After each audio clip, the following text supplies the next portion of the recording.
আলোচ্য বিষয় হচ্ছে ত্বরণ। ত্বরণকে আমরা বলি অ্যাক্সিলারেশন। অ্যাক্সিলারেশন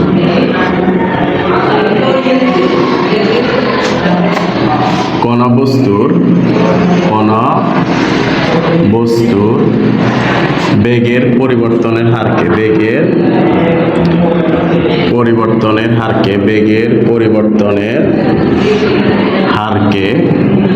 ত্বরণ বলে।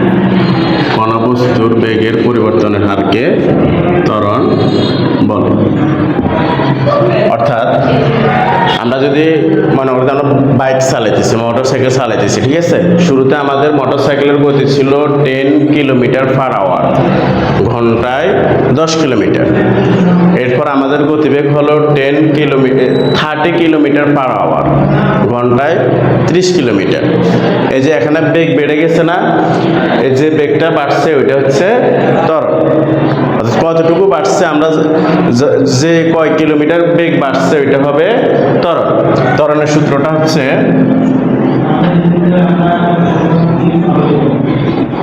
A সমান v minus you by T. অর্থাৎ আমার শুরুর গতিবেগ কত ছিল, শেষের গতিবেগ কত।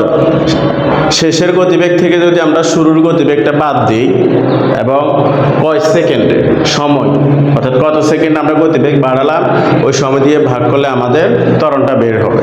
তাহলে এই দ্বারা আমরা এখানে বুঝাই, এই দ্বারা হচ্ছে ত্বরণ, ভি দ্বারা বুঝাই শেষ বেগ, ইউ দ্বারা বোঝায় প্রারম্ভিক বেগ। মানে শুরুতে আমাদের গতিবেগ কত ছিল, প্রারম্ভিক বেগ। আর বেগের এসআই একক, আন্তর্জাতিক এককটা হচ্ছে মিটার/সেকেন্ড²। প্রতি সেকেন্ডে আমাদের ত্বরণ কতটুকু বৃদ্ধি পায়, এ কারণে ত্বরণকে সেকেন্ড দ্বারা প্রকাশ করা। অর্থাৎ প্রতি সেকেন্ডে কত মিটার বৃদ্ধি পায়, প্রতি সেকেন্ডে কত মিটার বৃদ্ধি পায়। এখন মনে করো আমরা যদি হিসাব করি কোন বস্তুর বেগ 5 সেকেন্ডে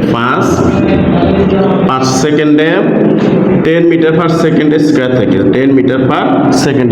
অর্থাৎ তার গতিবেগ ছিল 10 মিটার/সেকেন্ড²। প্রতি সেকেন্ডে সে 10 মিটার যায়।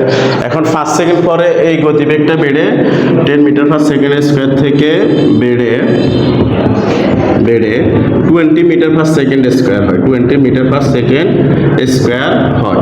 এক্ষেত্রে আমাদের ত্বরণটা কি হবে, এক্ষেত্রে ত্বরণটা হবে, সুতরাং ত্বরণ A সমান v minus you by T. তাহলে এখন আমাদের ভিটা হচ্ছে শেষ বেগটা হচ্ছে আমাদের কত, 20 মিটার/সেকেন্ড²।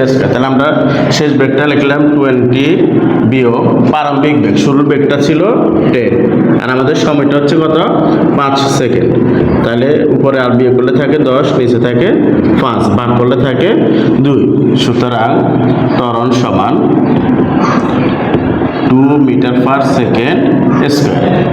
অর্থাৎ এই ক্ষেত্রে প্রতি সেকেন্ডে 2 মিটার করে বৃদ্ধি পেয়েছে। বেগ কত মিটার করে বৃদ্ধি পেয়েছে, 2 মিটার করে। অর্থাৎ 5 সেকেন্ডে একসাথে বেগ বৃদ্ধি পেয়েছে কত, 10 মিটার থেকে 20 মিটার। কিন্তু প্রতি সেকেন্ড আমরা যদি হিসাব করি, এই প্রতি সেকেন্ডটা হচ্ছে আমাদের ত্বরণটা এখানে হবে 2 মিটার/সেকেন্ড²।